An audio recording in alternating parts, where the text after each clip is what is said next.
About a week ago, STMicroelectronics dropped a new version of STM32 CubeIDE, and at exactly the same time they dropped a new version of CubeMX. So, hello viewers and welcome to a new STM32 Rant, I think it's going to be, but let's see how it progresses. Now, 7-8 months ago, I think it was, STMicroelectronics decided in their wisdom to separate STM32 CubeIDE and STM32CubeMX.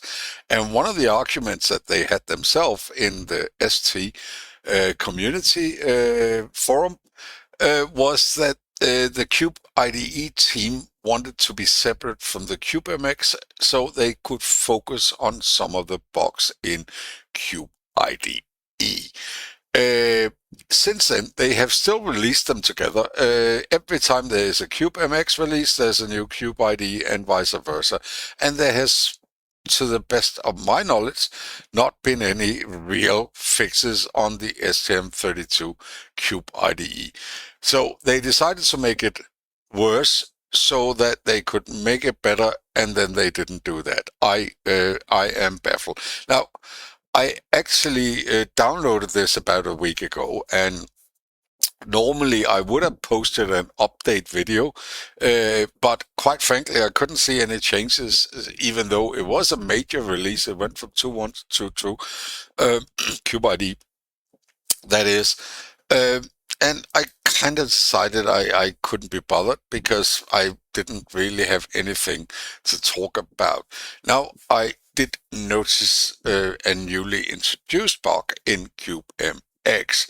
So I decided to do this video anyway. And the first, one of the incredible irritating things with CubeIDE, I've been using CubeIDE for I don't know, 3, 4, 5 years. And one of the things is there are bugs in there that are just never addressed, and that is there again and again. And I want to show you one right now, which have been bugging me for, well, more than 4 years, I'm sure. Now, if you are developing in CubeIDE and you decide to flash from CubeIDE, you can do that. You can flash here. It runs flash tool down here and done, and it verified successfully. And then if you have the device, let's see, I actually have that there, right? The device is sitting there with it's a black pill board in this place, in this case, and it's just, I mean, I would usually have a serial console and I can check the output there, and that is all I need. I only fire up the debugger if I actually need to check something. If I'm chasing down a stubborn bug, typically. But let's try to fire up the debugger here, which works fine. It starts a debugger and it goes into, by default, it goes into the start of the main. So I should end up there. It puts a breakpoint in the beginning of the main, and you can single step, you can put other breakpoints in, you can do all your stuff. And at one point you're done debugging and you go back to so I terminate the debugger up here. Notice we're still in main, only window open. So I now stop the debugging.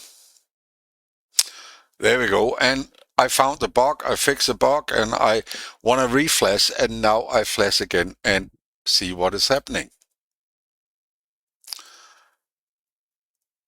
There, it opens startup, in this case, assembler file. And the beginning of that, kind of, not really. But yeah, after the reset vectors and all that, it starts up there.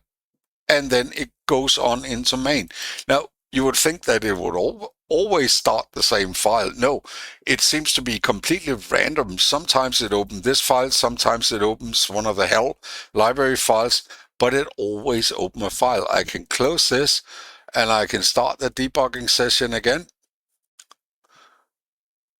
And it will open a file. Now, this bug has been around for ages. It has been reported for ages. Unfortunately, they don't use GitHub. Then they would actually get some help fixing it, but it's not there. And how hard can it be to trace down this bug? It's mind-boggling that that bug is still there after years and years and years of this having been reported as one of the major annoyances in CubeIDE. The only way to get this to stop is to exit CubeIDE and start it again. Then you're back fine. I don't know why it's happening, and obviously neither do STMicroelectronics.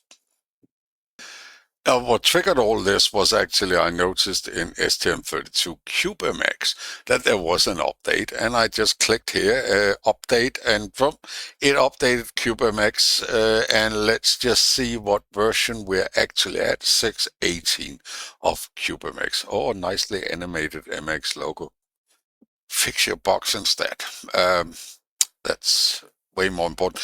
Anyway, I noticed after the update, this did not happen before the update, but if I now access the MCU selector here, notice what is happening.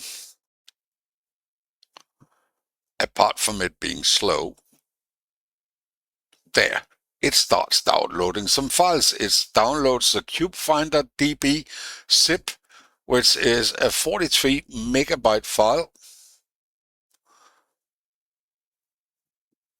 which presumably it then it starts again. I don't know what it's trying to download now. What I do know is it ain't happening. And I have checked. If I have no idea what URL, I can't be bothered firing up a network capture or anything like that. I mean, look, there's no way I can fix it anyway. So why is this the case? I don't think this happened before, or maybe I have already downloaded that file. I don't know. But this happens to me quite often. And if you, I mean, I'm not going to show it. I suggest you go up or whatever and do a search. I cannot download STM32CubeIDE or CubeMX. You get hundreds of hits of people that are complaining on the ST community forum, on Reddit, on STM32 World Discord, everywhere. People are complaining they cannot download, and I have experienced it several times where I try to download a new version of CubeIDE. I go to ST's website and it just won't start, or it goes halfway and then it disconnects. It works really, really poorly, and I assume it's something like they're using the same repository, and it's the same thing that goes wrong here. I'm sorry, ST, if you are unable to run a server, then get Amazon to do it for you or whatever. This is a pain in the butt. And it ends up with this error downloading the following files, crdb.zip, timeout during download. Now, I tried. It actually does come up, but presumably with an old database. I don't know what happened if this was a fresh install. There, it's just a bit slow. Now, if I try to close that window and I try to run it from a command line so I could see the Java output, it doesn't actually show anything more than it shows in here. There's some kind of timeout. They're trying to access a file online, and nowhere I can see the URL, so I don't know what that is, and then it just never happens. Now, this has been happening for the last 48 hours, so this is not just a server that needs a restart and hasn't been restarted. It simply doesn't work, and this has happened since I updated CubeMX. So my guess is they are trying some internal URL. It worked perfectly when the staff was doing it, but if you happen to be a user of ST's product, it doesn't work. Now, I said a lot in my earlier rant videos, and I find this absolutely ridiculous. STMicroelectronics STM32 MCUs are popular.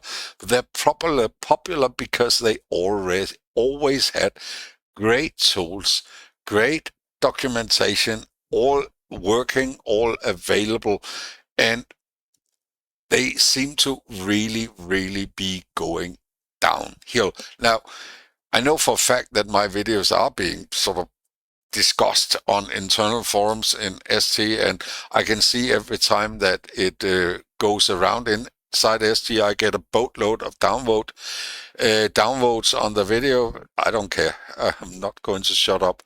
But I suggest, rather than downvoting this video, why don't you discuss internally in ST how you're going to fix this stuff so that it doesn't happen. If you can't be bothered running, you are running your own servers, I assume, but if you can't figure out how to do that or hire the right staff to do so, then outsource it to somebody else. This is absolutely ridiculous. Yeah, that's kind of all I wanted to say. A rant. I don't really have any solutions except hire better people, and that is about it. As usual, have a wonderful rest of the day, unless you work for ST, in which case you should get busy fixing your problems. Bye bye.